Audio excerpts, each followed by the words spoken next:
He legally changed his name to Johnny Paycheck, and his career took off. But deep down inside, he was still Hubcap Donnie.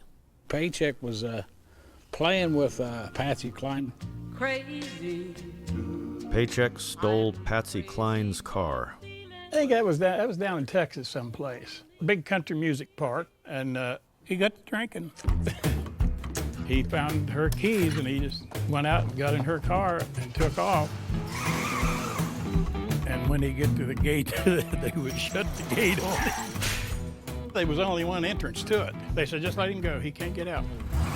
And he went past that gate a half a dozen times, and he just drove around and around and around inside the park. But eventually it ran out of gas. He had a total disregard for the law when he was drinking. Old habits die hard, but somehow he managed to pick up a new one. There was like a couple of 24-hour pharmacists in there in Nashville, you know what I mean. The drug of choice back then was them old yellers. We'd go to the jam sessions and Paycheck was always up there playing bass. Well, we'd stay up for 3 or 4 days just to get in tune and then jam for 3 or 4 more. Between the speed binges and stints in jail, Paycheck found himself broke and homeless. Then, he met a man named Swamp Dog.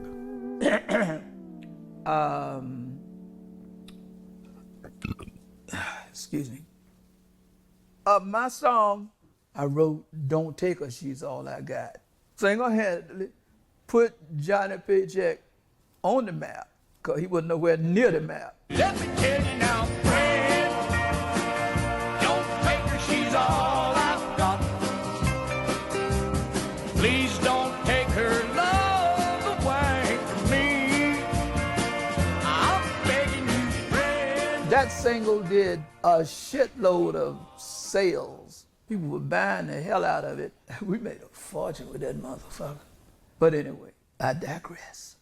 Paycheck had a way of destroying himself about every 5 years. I mean, you could look for it. I mean, he'd get up, things would be going pretty smooth, and then he would just totally, he was hell-bent on self-destruction. He had a 5-year cycle. Yeah, he had about 4 of those. Yeah, and he was clean cut, you know, and don't take her, she's all I got. He just as tame as and doing everything like a businessman, and then all of a sudden he put that hat on. I thought, okay, the 5 years is up, I'm going home.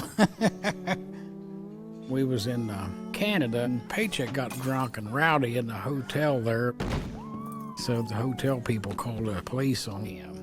They come down, they hauled him off. And anyhow, went down to get him out the next morning and had to pay the fine. Paycheck didn't even have a shirt on, had to go to court without a shirt. I mean, it's in Canada, and that little deal there where they often get up and all hail the Queen, something like that. Paycheck went, the Queen.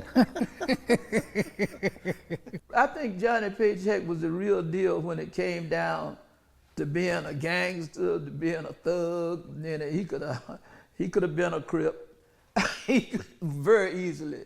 We just did things the way we wanted to, and somebody didn't like it, we'd tell them where to kiss it. Johnny didn't take no shit. In October of 1976, Johnny released what many consider to be the quintessential outlaw country record, 11 Months and 29 Days. This was a reference to the length of his latest stint in prison for check fraud. This charge earned him a new nickname, Johnny Bad Check. A psychiatrist might be able to figure out what caused all Paycheck's troubles, but his friends have their own theory. Paycheck was a little feller. He was intimidated by anybody over 4 feet tall. He had that little man complex. I guess he would have a Napoleon complex, because he was short. If it hadn't been for that hat, he really would have been short.